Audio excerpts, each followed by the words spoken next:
On today's episode of the John Campea Show podcast, you know, Emmy nominations are right around the corner.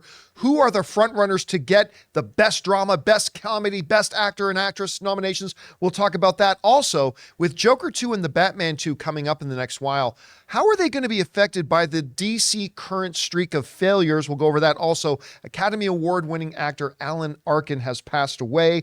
Barbie and Oppenheimer are opening on the same day. And the weekend box office projections are suggesting that Barbie will crush Oppenheimer. Also, Indiana Jones and the Dial of Destiny is now in theaters. And we're going to give our quick little review of it in a non-spoiler way. That and a whole bunch more. The John Campea Show podcast starts right now.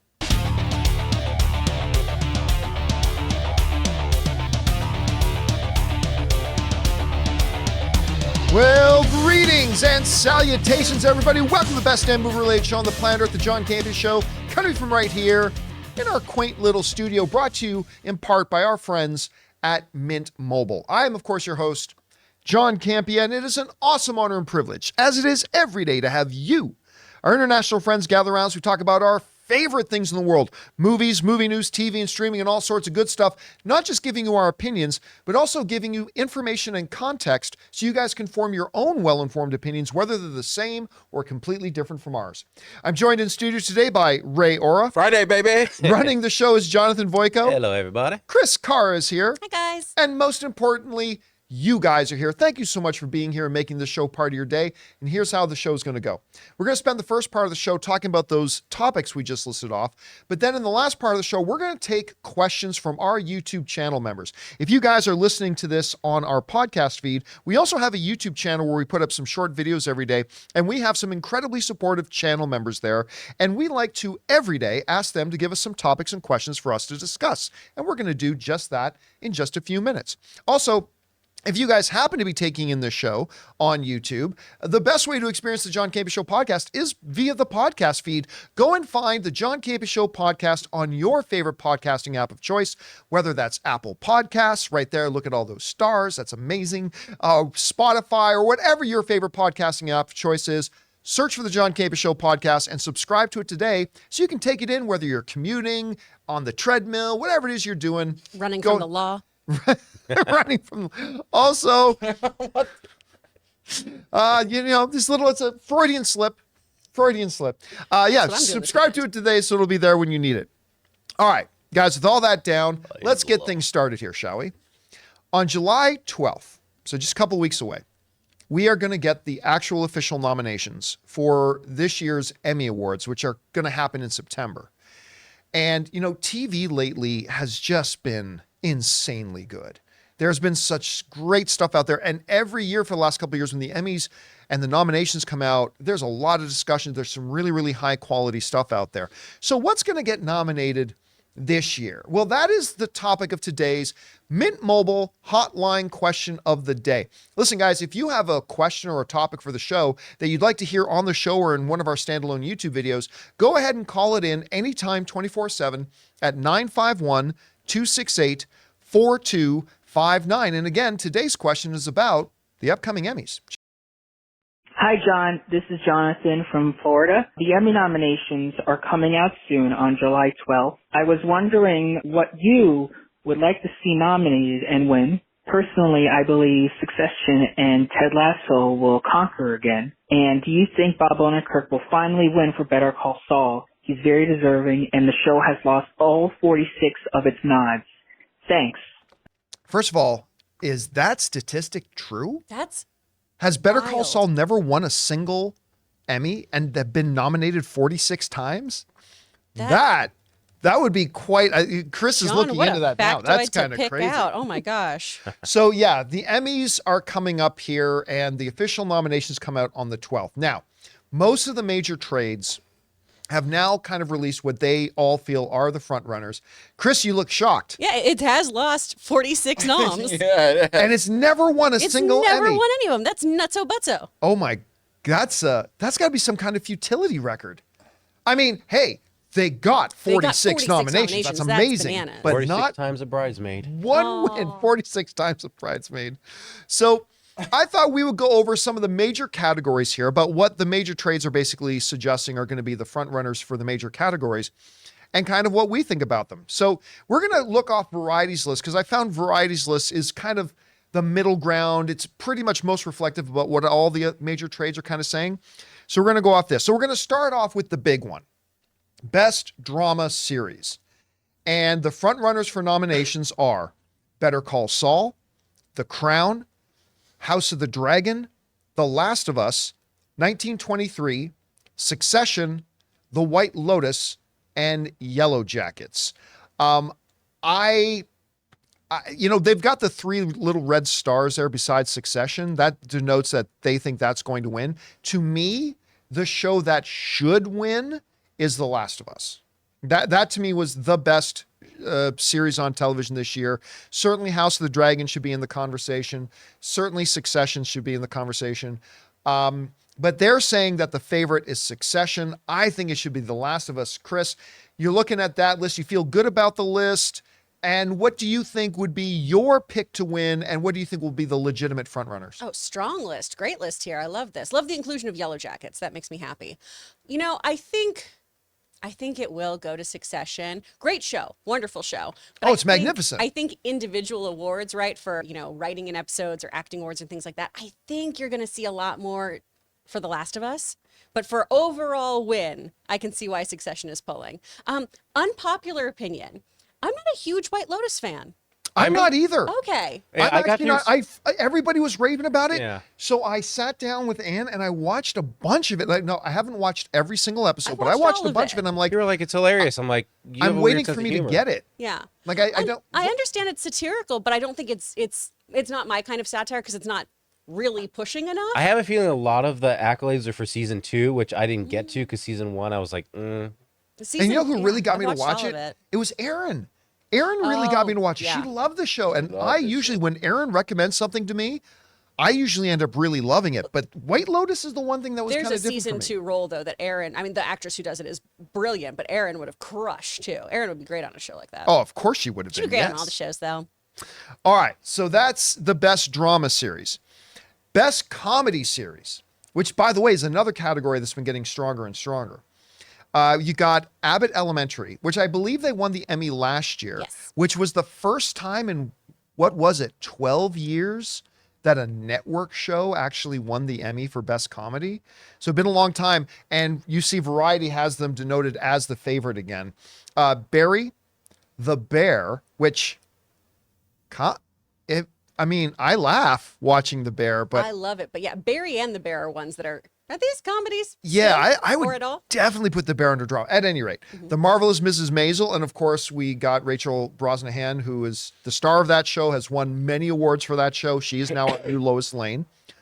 The ever popular Only Murders in the Building, Shrinking, which I really think should be considered a front runner here. Ted Lasso, of course, and Wednesday. So you can see here that they are denoting Abbott Elementary. They're probably right. I think that's the one that's probably going to get it. I love so many shows on this list. Barry, The Bear, Marvelous Mrs. Maisel, Ted Lasso. I would personally give it to Shrinking. Love Shrinking. I was that impressed by it. I was that blown away by it. It's smart, it's emotional, but it's hilarious. And so I would give it to that. What do you think about the list? Which one would you pick to win? And who do you think the front runners are? On this list, strangely, The Bear is my favorite show. It's so good. It's such a good show. And I don't know if you've watched it, Ray, but as somebody who loves cooking too, Yeah. it's such a great watch. And it's so many of the things that I love about cooking and performance through their metaphors and everything in that show, which is just lovely to watch. But I wouldn't categorize it as a comedy. This feels kind of akin to the Golden Globes, where there's certain ones where you go, I was thinking the exact same The thing. Martian? yeah, where Yeah, The Martian, musical or comedy. this isn't one of either of those things. That confuses me. Love, love, love Shrinking. But Abbott Elementary has had such a strong follow-up season. Right? Their sophomore season was fantastic. And they are proving that this is a show that is just getting better and better. Strong start to this one. And, Brunson, the creator and star of it, she really wanted this on network television. She really really tried to campaign for this specifically because she knew this was the kind of show that she wanted to see on a network, because that's what inspired her in the first place. Were those network sitcoms, were things like The Office, were kind of more familial sitcom situations. So I love that she campaigned for that, and that's paying off so well for her. But I think that's who's going to take the cake. Ted Lasso, I really enjoyed this final season, but I know it was pretty divisive for people. It was, yeah. It's divisive loved if it's it even still. a final season. Yeah. But I don't know. I don't think it's going to take the cake, though. And I don't think Shrinking is going to take it either, but that is as great as all those other shows have been this year. That's the one I would give the award to. Yeah. That's the one that really blew me away the most. You know, it's funny because that means my best drama is a first year show and my best comedy is a first year show. So good omens for what lies ahead. All right. Oh, yeah. We're going to move on to this one. This category is interesting because of what it means. Best TV movie. Best TV movie. Now, I'll tell you why it's really interesting. But right now, they're listing off Beavis and Butthead Do the Universe. Yeah. Fire Island on Hulu. Prey, the Predator movie on Hulu. Reality on HBO. And they're picking their favorite as Weird Al Yankovic's story. The Weird Al Yankovic story. This movie's brilliant. Yes. This movie is so good. And they're picking that one to win. And I agree. That is the one. Listen, if you guys have not seen Weird, the Al Yankovic story starring Daniel Radcliffe, Harry Potter, as Weird Al, you are robbing yourself of some of the best things in life. It is so very good. So I'm going to go with that. But I also want to bring up something really interesting here that kind of muddies the water in one of the Oscar conversations we've been having. Prey. All right. On Hulu. It is a TV movie being nominated for an Emmy. So what does that do with the conversation about should these movies be considered for Oscars? I mean, Emmys should be one thing. Oscars should be the other. Should movies on Hulu, on Netflix, on Disney Plus, should they, as the Emmys seem to recognize them as, should they be considered TV movies, just like we've always had TV movies, and those get nominated for Emmys? Or should they be considered feature films regardless, and they should be considered for Oscars? Because I don't believe they should be for both. I think they got to pick a lane and figure it out. So I just found it very interesting that Prey is on the... By the way, I love seeing that Prey is on this list. Yeah. Because that movie was great. But anyway, Chris, looking at this list, I think Variety's got it right with Weird Al Yankovic. That's the one I would go for. What do you think of it? Any stand out to you as a potential dark horse to win? And do you agree with the Weird pick? What do you think? First of all, this category is bonkers. Yes. None of these things go together. No, they do And not. I do find myself wondering now too, well, what is a TV movie? And what I keep thinking in my head is, you know it when you see it.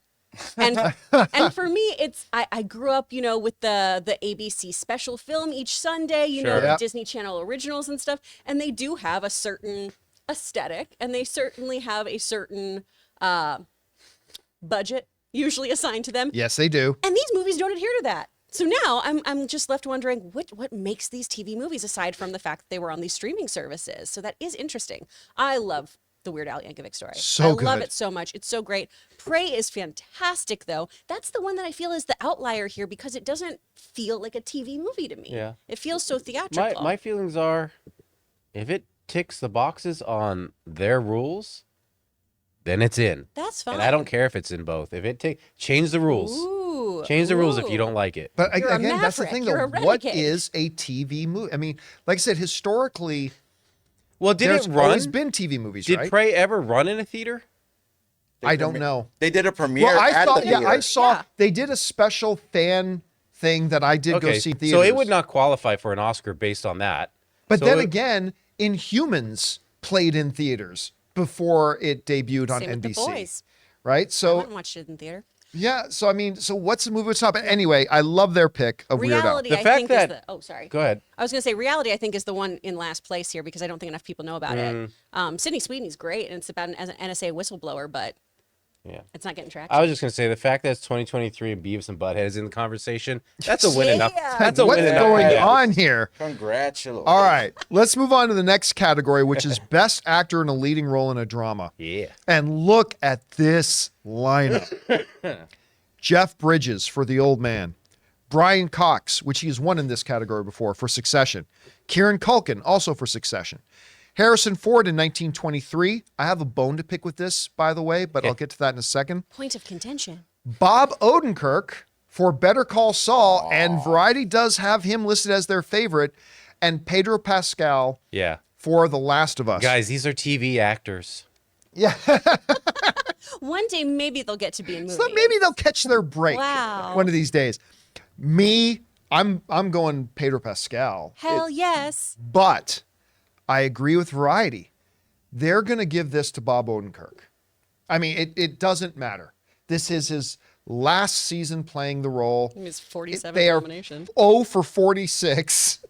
I really do think it's going to go to Bob Odenkirk. Listen, the reality is, other than Harrison Ford, there would be no wrong picks on this list. If they give it to Jeff Bridges, I have no problem with that. You give it to Brian Cox again, no problem with that. Kieran Culkin. Here's why I have a bone to pick with the Harrison Ford thing. He's barely in that show. Right. Yeah. I mean, that's one of the things that turned me off 1923 was all the marketing and advertising for it. It was Harrison Ford and Helen Mirren. Harrison Ford and Helen Mirren. Harrison Ford and Helen Mirren. Everything, every preview, everything. Harrison Ford, Helen Notes Mirren. all over my house. Well, then- and then- Barely Helen in the Mirren. show. Yeah. And then Helen Mirren and Harrison Ford, let's not forget. Yes. It's more about emo boy on his African safari meeting a young English girl Emo boy. and loving her more than life and drowning on a boat. And it's just he's not in do it you that do when you're in much. love? He should not be considered for lead actor here. I love him. But yeah, it goes. Anyway, who's going to win? Who should win? Who could be a dark horse? Bob Odenkirk is probably going to win. Hmm. But then again, though, 46 nominations, as John pointed out to us. Oh, my goodness. Over 46. Goodness gracious. Pedro Pascal is wonderful. So wonderful in The Last of Us, though. I mean, these actors are all very, very They're all skilled. great. Yeah. Kieran Culkin, I think, is interesting to position as a lead actor in Succession. It's such an ensemble show, so you can really kind of move any of the Yeah. players in there. But it's nice to see him at the top of the list like this because he is wonderful. Gosh, he's so good on that show. But I would have it between Bob and Pedro. I and would then, too. honestly, because most of us know how The Last of Us goes, Yeah. he's got season 2. That's true. He'll have another He's option. got And they're season 2. breaking the second game into 2 seasons. Yes. So he could get a lot to do in Potentially season 2. season 3, but probably not. Yeah. All right. We'll move on now to the best lead actor in a comedy. Ooh. And we've got, again, a great list of names. Bill Hader and Barry. Steve Martin and Martin Short in Only Murders in the Building. Jason Sudeikis for Ted Lasso. Jeremy Allen White for The Bear. They're saying Jeremy Allen White for The Bear is going to get it. I disagree with them. I think they're going to give this to Bill Hader and Barry. Really? Yep, not my pick. My pick, oddly enough, would be Jeremy Allen White. So that would be my pick. But I think who they're going to give it to is Bill Hader. I mean, Steve Martin and Martin Short, I'd be thrilled if either of them got it. Jason Sudeikis, again, this last season, Didn't feature enough Ted. he did not feature enough Ted, right? So for that reason, I would lean away from Jason Sudeikis on this.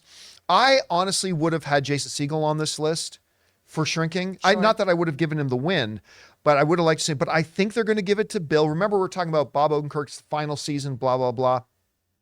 Bill Hader, final season. So, I mean, I think they're going with that, but I would give it to The Bear. What do you think? I mean, Jeremy Allen White is has given the best performance of these gentlemen on here. I always feel odd about Steve Martin and Martin Short both getting nominated because I want both of them to win.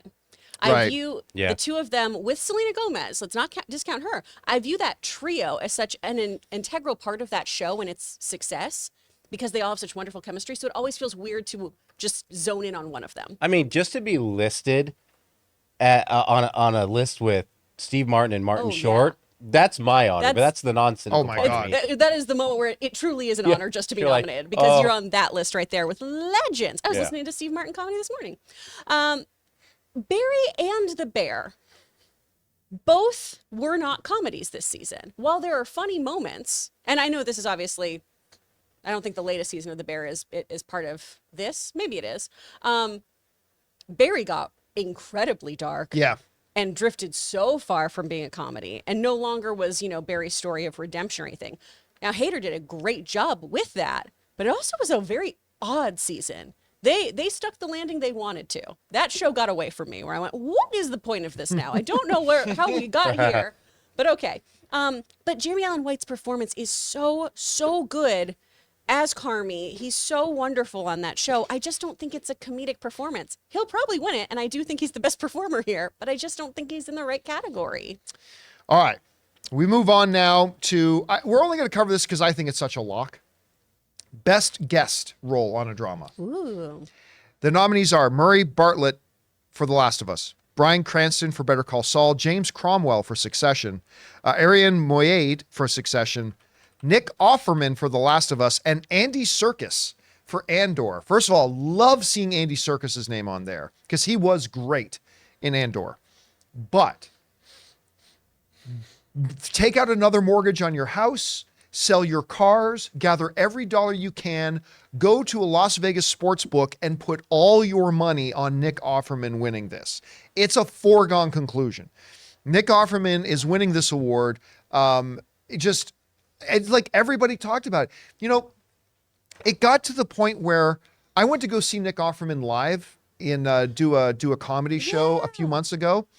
And he said, you know, I could tell I was a part of something really special when people don't even have to say the show. They just said episode 3.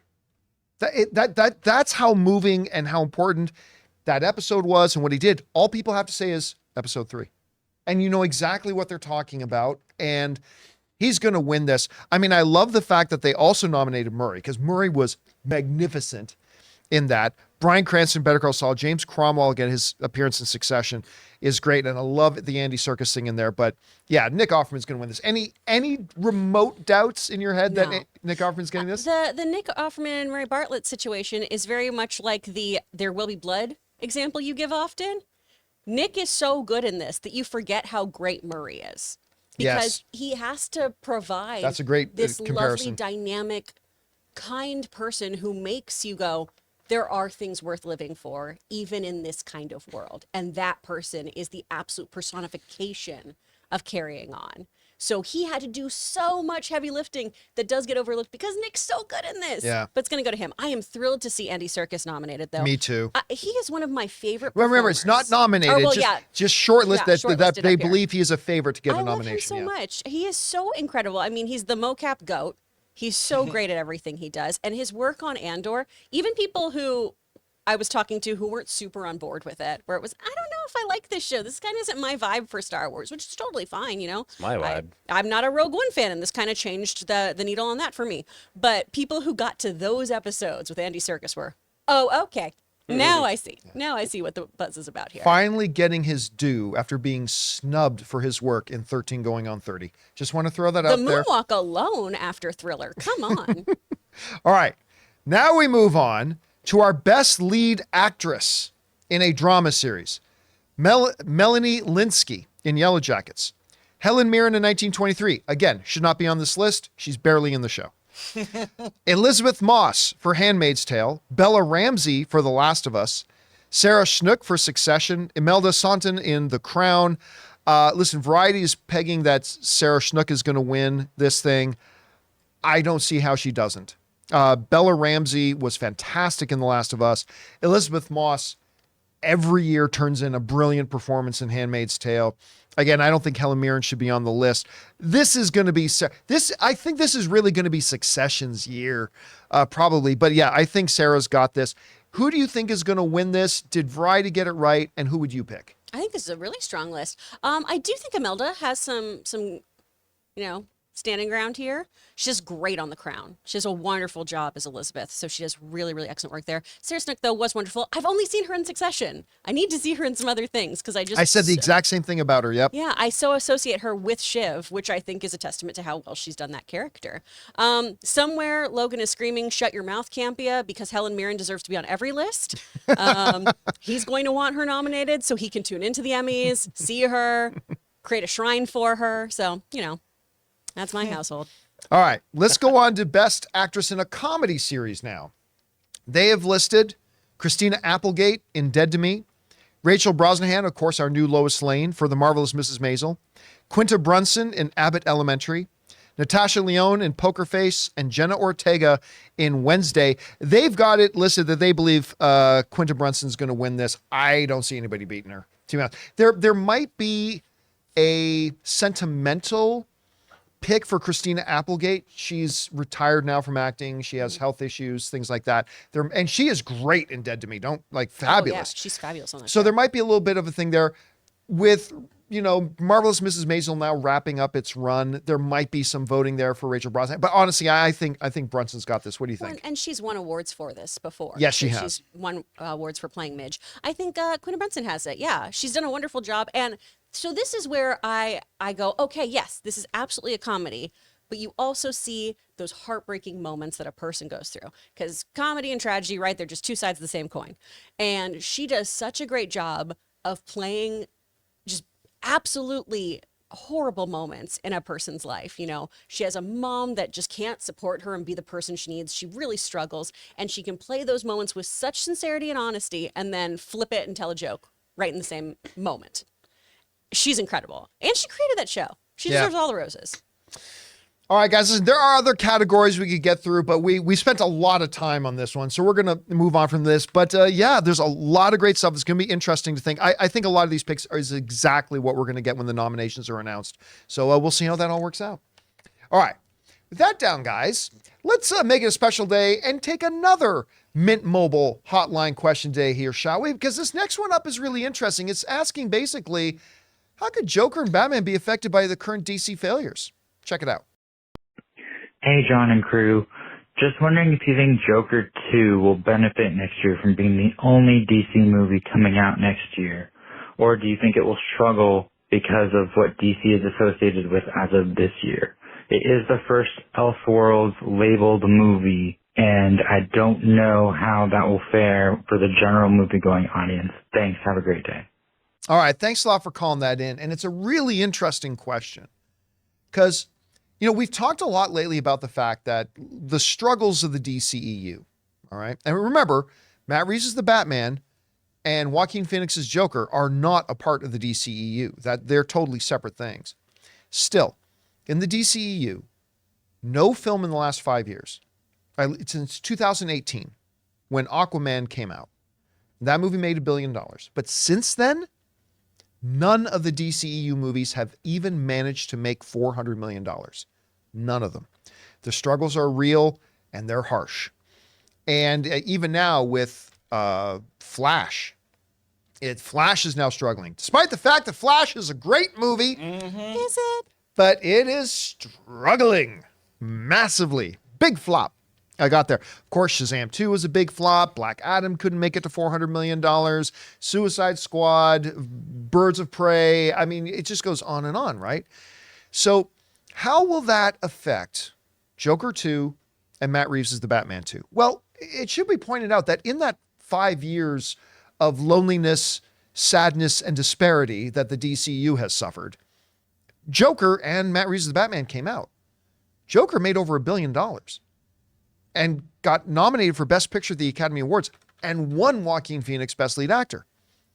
Also in that time, Matt Reeves' The Batman came out. And Ray, you can look up the box office 770. total. I was going to say around 750. Made $770 million at the box office. And so that tells me a couple things. One, it tells me that the audience is way more sophisticated than sometimes we give them credit for. And by we, I mean all of us as film fans. We often think that if there's one Batman in one movie and another Batman in another, nobody will be able to figure it out. It'll be so confusing, right? And maybe the audience deserves more credit because the audience clearly has had no problems understanding and separating Joaquin Phoenix's Joker movie from Margot Robbie playing Harley Quinn. Clearly, the audience has had no problem understanding the difference between Matt Reeves' Batman movies and what we had going on in the DCEU. There's clearly no confusion. I mean, maybe a few people, like I had a cousin say, no, wait a minute. So Ben Affleck's not in this? It's like, no, it's a different universe. It's a different thing. Okay. And they totally got it. And it's perfectly fine. So how will that negatively affect the streak that the DCEU has been on? How will this negatively affect them? There might be a little bit of an effect because, man, it's gotten dire with the DC films. Or the DCEU films, which is why they are retiring the DCEU and long live the DCU that's starting in 2025.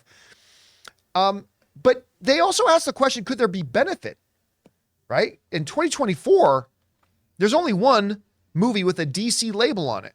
Granted, it's not DCU, and that's Joker. So could Joker actually benefit from having the whole year to itself? Yeah. Yeah, I think so. Now, I'm going to make a bold prediction here. I don't think right now that Joker 2 will make $1 billion. I think it'll be a big hit. I hopefully it can be just as good as the first one. I don't think it'll make $1 billion. I don't think it's going to catch people by surprise this time. But yeah, I do think it can stand to benefit from being the only even DC related movie that's going to be coming out that year as we get ready for, the big debut of the DCU in 2025.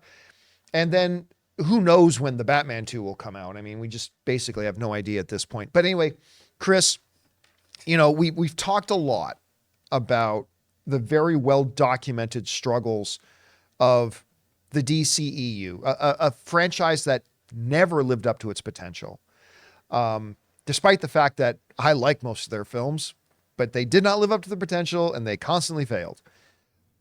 What kind of an impact do you think that could have on things like Joker 2, the Batman 2? Or do you think the failures of those films actually make people more excited for something like Joker and Matt Reeves' Batman? How do you see this? I definitely think the latter, because I think most audiences view these as so far removed from the DCEU. They never were a part of it. Matt Reeves' Batman is its own thing. It's going to be Elseworlds, right? Moving forward, it's going to exist, and that's that Gotham and that's that Batman, and it's not going to do these big epic crossovers. As of right now, things can always change.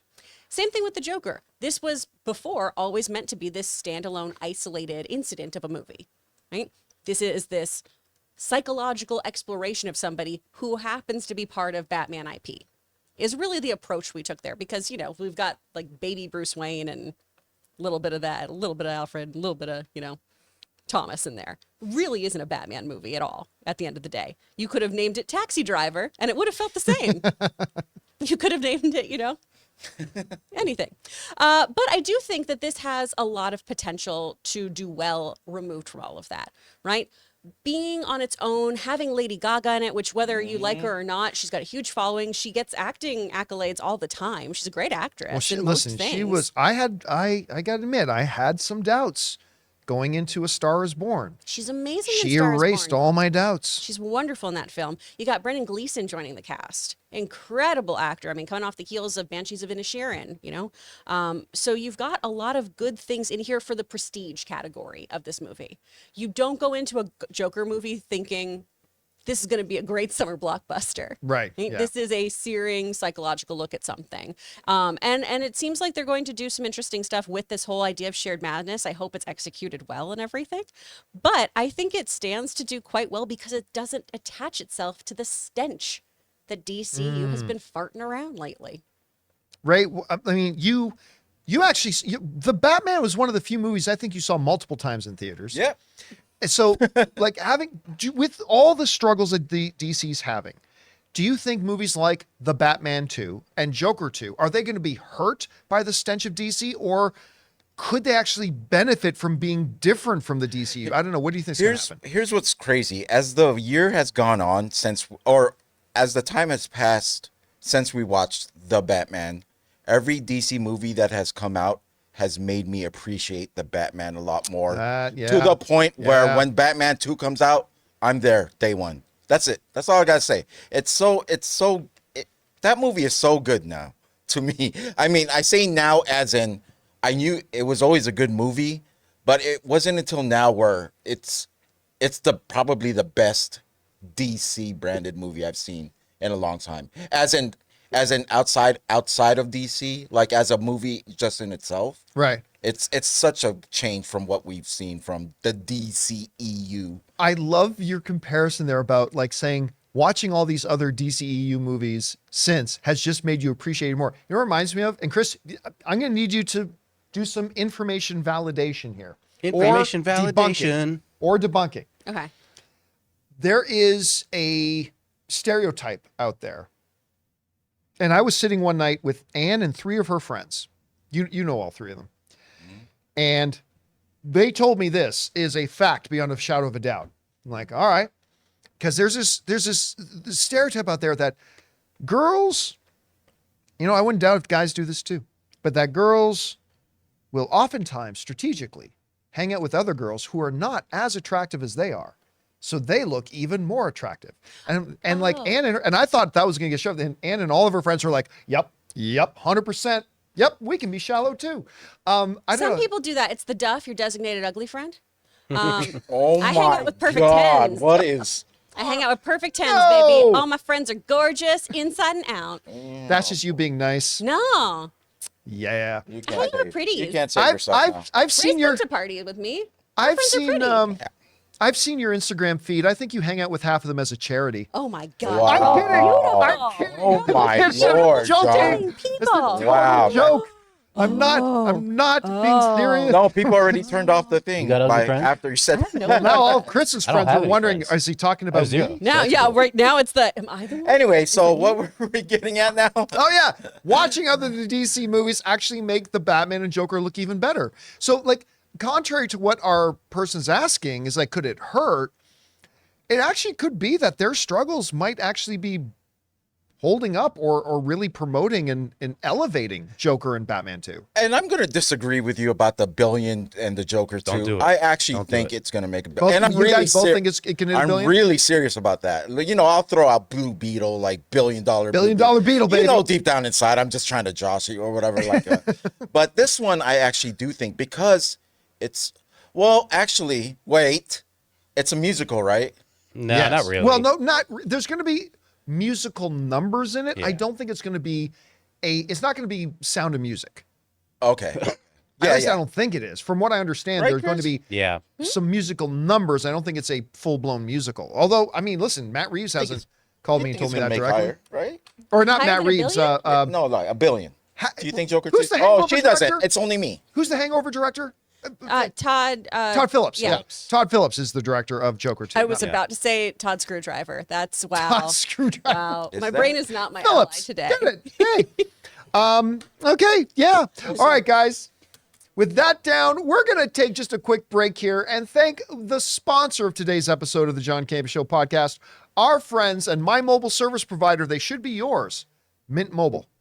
We want to thank a sponsor of this video, Mint Mobile. From the gas pump to the grocery store, your utility bills and favorite streaming services, inflation is everywhere. Seriously, make it stop. Thankfully, there's one company out there that's giving you a much needed break. It's Mint Mobile. As the first company to sell premium wireless service online only, Mint Mobile lets you order from home and save a ton with phone plans starting at just $15 a month. You guys know that ever since I switched to Mint Mobile, I've been saving almost 70% a month over my old phone plan. For people looking for extra savings this year, Mint Mobile offers premium wireless for just $15 a month. By going online only and eliminating the traditional cost of retail, Mint Mobile passes the significant savings on to you. All of their plans come with unlimited talk and text plus high-speed data delivered on the nation's largest 5G network. Use your own phone with any Mint Mobile plan and keep your same phone number along with all your existing contacts. Switch to Mint Mobile and get premium wireless service starting at just $15 a month.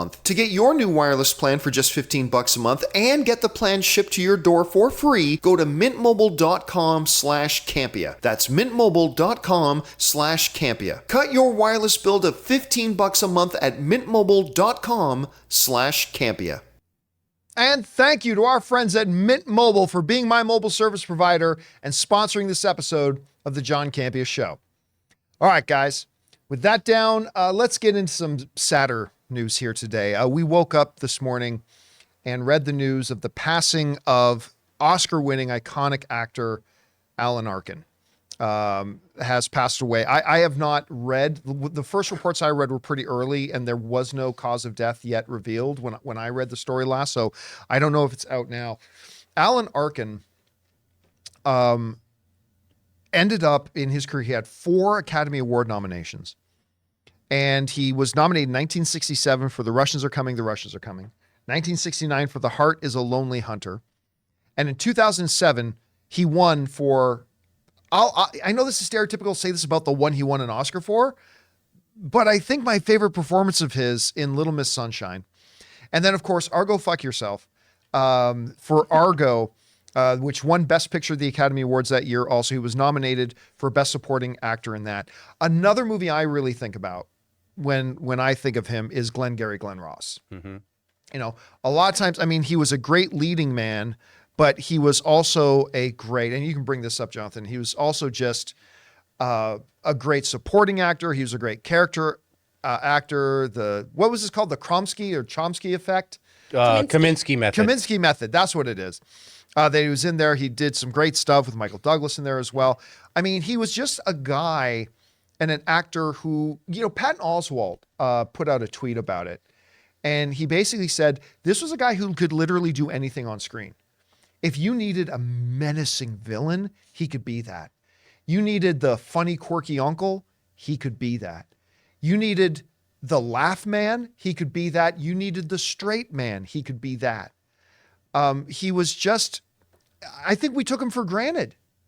I really do. He's one of these actors that it is really sad because some actors we appreciate very much now, but then sometimes an actor passes away and you realize, my God, we took this one for granted. We really, really did. Anyway, Chris, the passing of Alan Arkin, when you look back at his career, what are the things that stand out to you? Oh yeah, this morning, you know, when we heard the news, Logan and I were talking about what was the first thing that you remember seeing him in, and for us, it was The Rocketeer. Mm-hmm. Oh, Seeing wow. him in Yeah. that, and then as a kid, when I watched that, my mom went, "Oh my God, that's the bad guy from Wait Until Dark. You need to see this movie," which was terrifying. It's based on a play from the 1960s where, you know, a blind woman has someone break into her home to steal back contraband, and she smashes all the lights out and everything to even the playing field. And he's so good in that. He's obviously amazing in Little Miss Sunshine. To get an Oscar nomination too for a comedy, I want to just remind everyone how difficult that is. Yeah. For both for Little Miss Sunshine and for The Russians Are Coming. The Russians Are Coming. It is so difficult to get noticed for comedy. So for him to just be able to seamlessly move through roles is such a credit to him. I was reading this great write-up earlier today too that talked about how because he was such a good actor is why he kind of never made that jump to leading man, because he could just disappear into things and he could be whatever you want, and he was just so malleable. And he also just didn't advocate for himself to be anything more than that, where he was just like, no, I'm here to do my job, no worries. And people loved working with him for that reason. By the way, correct me if I'm going to feel so bad if I'm wrong about this, but was he not the police captain in So I Married an Axe Murderer? With Mike Myers? with Yeah, Mike he Myers? was. He was. Yeah, that's right. He goes, listen, you whatever, and he's using like Italian racial slurs because the guy who worked for him, the police officer who worked for him, wanted him to be tougher and be like the stereotypical hard. I mean, it was when really he was just a really nice, sweet guy who happened to be the police captain. He kills. He's one of the reasons why I love that movie so much. Anyway, guys, again, Alan Arkin, legendary Academy Award winning actor, Alan Arkin has passed away. All right, guys, with that down, let's move on to a couple of more things here that we've got. You know, on July 21st is a really interesting movie date because on that date, 2 high-profile films are opening. One is the brand new Christopher Nolan film, Sans WB. He's actually working with Universal on this one. Oppenheimer. Also opening on the same day. Very, very different kind of film. Margot Robbie, Ryan Gosling, Simu Liu's, directed by Greta Gerwig's Barbie. A movie I gave absolutely zero cares about until I saw their presentation at CinemaCon, which made me think this movie is a lot more than I thought it was going to be. And now I'm actually legitimately excited to watch it. And now the opening weekend projections have now come out, and it looks like Barbie is going to crush Oppenheimer. They are saying this, as far as Barbie goes, the projections are saying a weekend start of 80 million minimum is what we're hearing. And that too has tampered down expectations because Barbie on paper has all the glitz of a potential $100 million start. $100 million. Now, as they talk about Oppenheimer, They're saying Oppenheimer is a 40 to possible $50 million start. So we're talking about on the high end for Barbie, 100 million, high end for Oppenheimer, 50. We're talking about Barbie doubling up what Oppenheimer could do. Now, listen, that's not to say that when it's all said and done and the dust is settled, that Barbie makes more money after its run than Oppenheimer does, because Christopher Nolan films tend to lean more on their legs and long term, rather than quick opening right out of the gates like Barbie's going to do here. And we simply don't know right now what kind of legs Barbie will have, because, I mean, if it's great, it can have excellent, excellent legs. If it's not great, it could have a big opening weekend and then kind of die on the vine, have like a 62% drop in the second weekend or something. We just don't know. But as far as opening weekend goes, now we talked about this, I think a week or two ago, Chris, and I said, I think Barbie will actually be the one that has the bigger opening weekend than Oppenheimer, but I would not have guessed doubled. That I wouldn't have guessed. So let me ask you, you're seeing these numbers and these projections. Do you think they're right? Or do you think they're way overblowing it? I mean, how do you think this is going to shake out this opening weekend? I do think this is accurate. Really? So, yeah, I'm either hearing people are going to double feature or they're only talking about Barbie. Yeah, I'm going to double feature for sure. I would love to double feature this. You know, duck and cover and wear some heels. What a fun time. It's great. But Looking fab while you're ducking cover. exactly. As God intended. But most people I know are really, really jazzed about Barbie. And a lot of people are very interested in Oppenheimer. And the distinction here is, for a summer movie, I have a lot of people who I've talked to who are really excited about what they view as a fun spectacle versus that prestige film that is going to be harrowing, right? Because we heard those early reports too of people say this is akin to a horror movie. Yeah. And people are speechless, can't speak after it. Because it's about human monstrosities and atrocities. Yeah. You should not walk out of Oppenheimer feeling good. You know? I know. Ray, if you come out of there just like, Two things Ray loves, the moon and the bomb. and the bomb, the atomic bomb. I had my Chipotle and I watched something in black and white. This is nice. This is a fun time. I think that Barbie is going to be the one that people initially flock to just because of the fun factor. And as we've learned from CinemaCon and other reports and everything, this is going to be a movie that is headier and more existential than perhaps the trailers have alluded to. There's supposedly a lot of depth and heart to this movie, but Oppenheimer is going to have that hard to watch factor. And I think that is going to keep a few people from rushing to the box office. Yeah, I gotta say, curiosity too of this Barbie movie is gonna make it. There is way a more- lot of curiosity. Yeah. Even if you don't like Barbie, you're gonna have a friend that wants to see the movie, and they're gonna drag you along, or things like that. It's gonna happen. It's gonna make so much money. Well, You're remember Greta Gerwig at CinemaCon. I remember this fascinated me when she said, if you love Barbie, this movie's for you. And if you hate Barbie, this movie's for you. And then they put it in the trailers. Yeah, they actually put it in the trailers. Which is brilliant. So, I mean, look, there's a lot going for it. Also, the one thing that really caught my attention was when Greta Gerwig was on stage talking about the early audience screenings that they had done for it, some test screenings. And she talked about how everybody cries. I'm like, cries? Really? And so that's the moment I thought maybe there's a lot more to this movie than I was expecting. So, guys, there you have it. I mean, they're saying that Barbie could straight up double what Oppenheimer makes opening weekend. Does that surprise you? Does it not? I mean, we'll have to see. But July 21st, just about 3 weeks away. It is coming up quick, and I cannot wait to watch both of these films. All right. With that down, let's cover one more topic here, shall we? Last night, Ray, Chris, we've all had a chance to go see Indiana Jones and the Dial of Destiny. Now, I put up a quick out of the theater reaction to the film, and I'll just give you the highlights here. I like the movie. Listen, the number one thing to me an Indiana Jones movie has to do is capture the sense of adventure. Because every movie that's called itself an adventure movie gets compared to Indiana Jones. That's it. Indiana Jones is the standard bearer of what an adventure film is. And for me, this movie nailed the adventure parts. It felt like an Indiana Jones film, felt like a really good send-off to him. That being said, I can't put it any higher on my Indiana Jones list than number 4. Because I had several key problems with it. It is too long. All right? It should have been about 15 minutes shorter.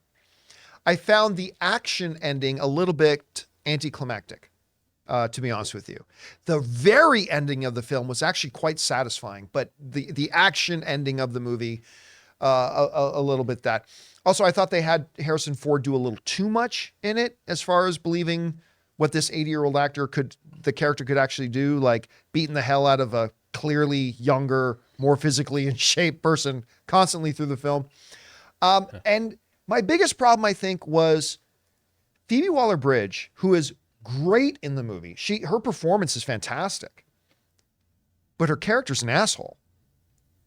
Like, minor detail. It happens quick. There's an action sequence. This happens quick, but she basically, when we first kind of meet her, she basically leaves, and not just leaves Indiana Jones to die, like locks him in a room where he's going to die. And it's like right from it's hard to get on board with the character when I think I don't like this character at all. And there was nothing redeeming about her till you got near the end of the film. I started to warm up to her near the end of the film, but by that point I was like, it's almost too late. I don't like her. So that was hard to. Still, overall, an enjoyable film, a nice send-off for Indy. I make it number 4 on my Indy list, behind Last Crusade at number 1 for me, Raiders number 2, Temple of Doom number 3, Dial of Destiny number 4, and then down on the bottom would be Crystal Skull. Anyway, Chris, you had a chance to see the movie. Yes. What were your thoughts on it? 15 minutes shorter is generous. This movie felt really long. This movie felt very, very long. And it is long, but it felt it. It felt weighed down. And there are some things I really enjoyed here. I think Harrison Ford did a great job with his role. He's totally Indy again. Yep. He's so good in this. I understand why some people did talk about the de-aging and the special effects of kind of taking them out of it. I can totally see that. There are some kind of video gamey moments in this that just look a little odd. By the way, quick question. Your theater, the entire opening of the film that happens in the past, Yes. our screen was real dark. Like really dark. Was that just our screen, or did you? Ours was pretty dark too. Was it? So Yeah. maybe they just. Okay, I was just And curious. I'm just wondering if that's a choice because Maybe, of the yeah. de-aging, because that helps with how it looks. Because whenever there was a bright light, it was, ooh, that's uncanny. But that stuff aside, looking at the story and the characters, a lot of these people were just not well utilized. There's some fan servicey things in this that I don't understand why we spent time on them. Aside from them being fan service, there's some actors who pop up where I go, why are you here? This doesn't make sense, and you're not being utilized to your full degree. And Phoebe Waller-Bridge, she is such a wonderful actress. She is so charismatic, but a charismatic asshole is still an asshole. All right? Young Chris had to learn this in her dating life, and I apply this still when I'm watching things.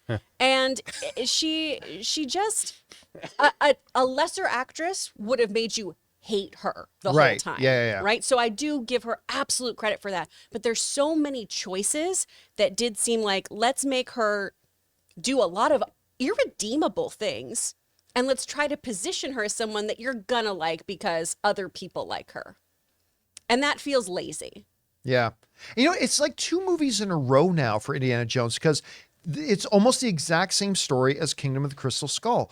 You had Shia LaBeouf, Mutt, right? Great actor, gave, I thought, a good performance, but I just didn't like the character. And now they've done it again. They brought in another secondary character, that great performer, great performance, but I didn't like the character. Exactly. When you look at the original trilogy, though, that has been part of the whole archetype, right? Indy is paired with somebody who's going to berate him the entire time and, talk shit.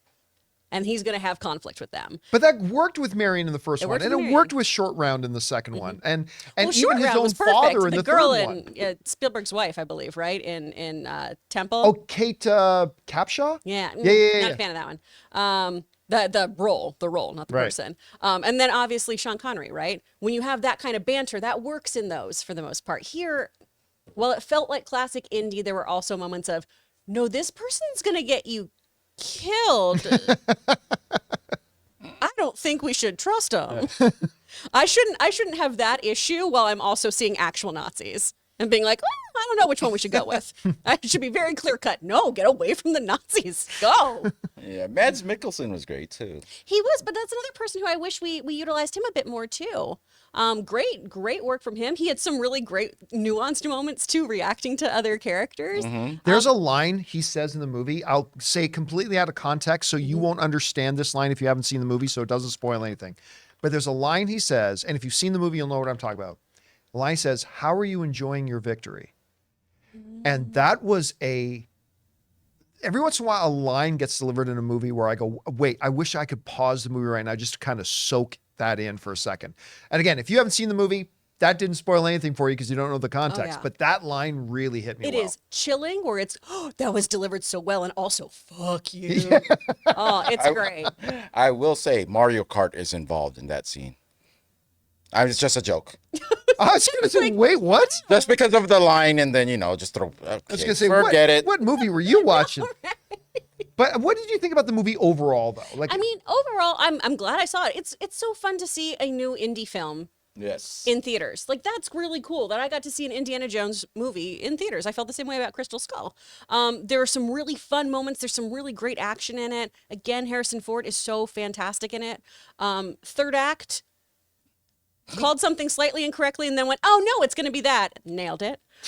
So that's all. I always like that smug moment where I get to lean over to Logan and be like, this is what's going to happen. He's like, shut up, Christine. Let's suspend our disbelief. But I found Indy's, if this is to be Indy's last adventure, which it should be, I feel like that's a satisfying conclusion for yeah, where him. we last see Indy, it's like, this feels satisfying. Yeah. Yeah, I'd like that too. All right. Guys, with that down, we've run a little bit long today, but we're still going to get to some of those questions that our beloved channel members have fired in. So what do we got up here first? From Rihanna, I just realized Teen Titans Go is the same age as the DCEU and Man of Steel. No. Therefore, it also celebrates its 10th anniversary earlier this year. Did that come out the same? That was a movie that to me that a lot of people said, I said, like, I'm not into Marvel's animated stuff or DC animated stuff. Not interested. People said to me, John, I think you really should check out Teen Titans Go, the movie. I'm like, all right. And I went to check it out, and I hate them now for that because it was a waste of time. Anyway. Teen Titans Go to the movies was 2018. So maybe Teen Titans Go, The series. Like the the series series. started Yeah, we're then? talking about- 8 seasons. It started in 2013. Okay, so Okay, the there we go, movie, so- the 'Cause- movie was not the same. No, Yeah, the 'cause Teen series. Titans Go Oh, was okay. the I was series. gonna say that. I was gonna say no. Those didn't come out the same year. Okay. It was Teen Titans, which was great. And then it became Teen Titans Go, which was... You didn't like Teen Titans Go? I didn't. I got so Oh. mad because Teen Titans was so good. Because Obi, our friend, Yep. he loves Teen Titans Go. I think it's cute. I think it's good for what it is. Our Miss me friend, with your chibi nonsense. Our friend Matt and Jay Lynn. Matt, you guys might for those of you who watched me for a long time, he was my obnoxious. co-host on For Your Consideration. They had a child, and they named him Obi, Oh, I thought you were going to say go. and it is short for Obi-Wan Kenobi. They named him Obi. I'm like, that is how you parent. Yeah, That's now how we'll you give you do their it. address. It's a good thing they didn't name him like Mother of Dragons off of Game of Thrones. But yes, Daenerys. Obi. Okay, what's next? From Rihanna again. 3 weeks from today, Barbie and Oppenheimer will be released, and yet I still don't know which one to watch first. I think I've given in to your philosophy, which is you're and Ray's both, which is see Oppenheimer first because I'm going to want to end my day on a higher Yeah. note. 'Cause Palate I don't cleanser. think I'm going to walk out of Oppenheimer feeling good about the world. Black coffee, Oppenheimer, leave for a second, mimosas, maybe some brunch, Barbie. Barbie, there we go. Lighten up the day. All right, what's next? From Ulatan, a year ago, I wrote in and thought of Jason Segel as the modern day Judge Reinhold. I remember that actually. Well, I have another one for you. Dan Fogler, Balls of Fury, is the modern day version of Curtis Armstrong, Booger from Revenge of the Nerds. I could see that. He'd be a great Booger if they did a remake today. Oh, that'd be a rough movie to remake. That would be a very, very difficult movie to remake. But yeah, only a little better. By the way, he was also in Supernatural for 1 or 2 seasons. He played like the voice of God. And he was he was really quite good in that. I loved seeing that. But yeah, Fogler he's turned into a legitly good, talented actor. Well, The Offer. I mean, oh my God, he plays Francis Ford Coppola. He's so good in that. great. Yeah, so I'd say he's even gone a bit beyond that. All right, what's next?